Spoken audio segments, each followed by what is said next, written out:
कुरुक्षेत्र के युद्ध में भाग लेने वाले योद्धाओं में से कुछ मुख्य योद्धा अत्यंत शक्तिशाली और पराक्रमी थे। ये योद्धा ऐसे थे जो जब अपने लय में होते थे तो बड़े से बड़े योद्धा को भी टक्कर दे सकते थे। लेकिन किसी भी योद्धा का सही आकलन केवल एक या दो अवसरों पर उसके प्रदर्शन के आधार पर नहीं किया जा सकता है। अर्जुन के विषय में अधिक कुछ कहने की आवश्यकता नहीं है। उसके द्वारा लड़े गए सभी युद्धों में उसका अद्भुत रणकौशल और पराक्रम ही सब कुछ कहता है। उसने सभी कौरव योद्धाओं को हराया था और किसी भी युद्ध में कभी पराजित नहीं हुआ था। जितनी सफलता उसने पाई थी, कोई उसके आसपास भी नहीं ठहरता है। साथ ही उसके प्रदर्शन में एकरूपता भी थी जो दूसरों से उसे अलग करता है। भीष्म कौरव पक्ष के सर्वश्रेष्ठ योद्धा थे। उन्होंने एक बार परशुराम जी को भी पराजित कर दिया था।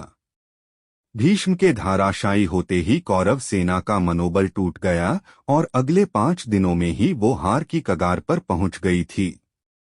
सात्यकी को आज उतना श्रेय नहीं दिया जाता है जो उसे मिलना चाहिए। द्रोण से धनुर्विद्या सीखने के बाद सात्यकी ने अर्जुन से भी धनुर्विद्या की बारीकियां सीखी थी और उस समय उसे अर्जुन के बाद सबसे बड़ा धनुर्धर माना जाने लगा था। ये बात उसने द्रोण, अश्वत्थामा और कर्ण जैसे महारथियों को पराजित करके साबित भी कर दिया था। एक बार तो उसने भीष्म के आक्रमण को भी विफल कर दिया था। भीम शारीरिक बल में तो सर्वश्रेष्ठ था ही, सभी अस्त्र शस्त्र में भी पारंगत था। उसने अपनी अस्त्र विद्या, बल और अदम्य साहस का परिचय बार बार दिया। जहां मल्लयुद्ध में बकासुर, हिडिंब, कीचक और जरासंध को मारा, वहीं शस्त्रों से युद्ध में भी द्रोण, अश्वत्थामा, कर्ण और शल्य जैसे योद्धाओं को भी हराया। अभिमन्यु अर्जुन के समान ही वीर था और सभी तरह के शस्त्रों में पारंगत था। वो भी अंत तक अपराजित रहा।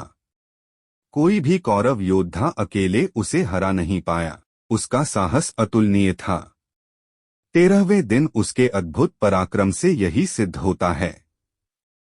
उसमें केवल अनुभव की कुछ कमी थी। कर्ण बहुत बड़ा योद्धा था।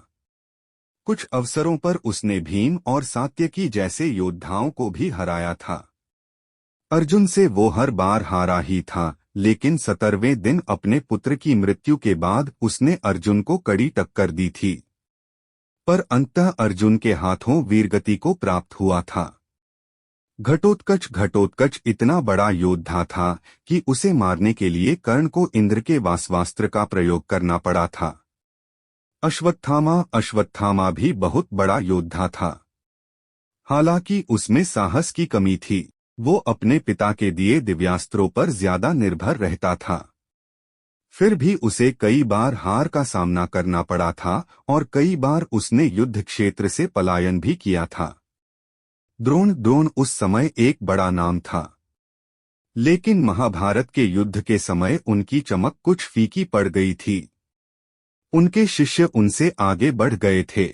कई बार वो युधिष्ठिर और दृष्टिद्युम्न जैसे योद्धाओं के सामने भी संघर्ष करते नजर आए। अश्वत्थामा की मृत्यु का अफवाह सुनने के बाद भी उन्होंने लड़ना बंद नहीं किया था। वास्तव में वो बहुत थक गए थे और उनके अस्त्र खत्म हो गए थे।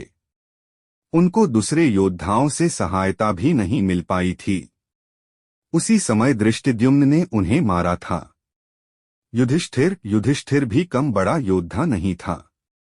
शल्य, दुर्योधन, श्रुतायुष जैसे योद्धाओं को उसने हराया था। 14वें दिन एक बार उसने द्रोण के आक्रमण को भी विफल कर दिया था। 17वें दिन कर्ण को भी कड़ी टक्कर दी थी, लेकिन अंत में हार गया था।